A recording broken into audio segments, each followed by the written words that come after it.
Hello guys, bali yung cut order natin sa Sign Master ay naka-zigzag na, hindi na siya circle na individual.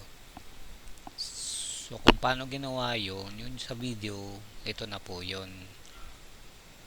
So this time, you have to break the curves dyan sa kalahati po ng circle.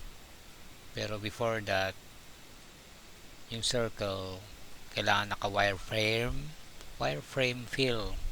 Then reduce natin yung nodes tulad nung kanina. So sundan nyo na lang yan. Then this one, yung half ng circle ay iyan ang susundin ng sign master.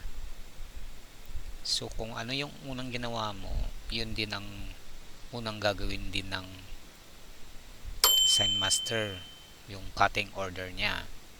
So meaning dito sa ginagawa natin, yan ay from top to bottom na cutting ng sign master platter. So yung blue lines na yan, yun po yung cut line na dadaanan po ng blade ng Kui cutter platter. So top to bottom, then bottom to top. So kailangan nyo lang po i-duplicate yung kalahati ng circle, then i-mirror nyo hanggang sa mabuo nyo yung 5 circles. Pero this one, dapat yung kanan dapat yung mauuna, yung kanan, kaya inakyat po natin yung second nakalahati ng circle. So by this time, nasa order na po yan from top to bottom, then bottom to top, na zigzag cutting ng platter natin. Then i-array lang po natin ng equally the same sa cut line at sa design nyo, kung ano man po ang design nyo na circle. Then pupunta tayo sa contour cut wizard,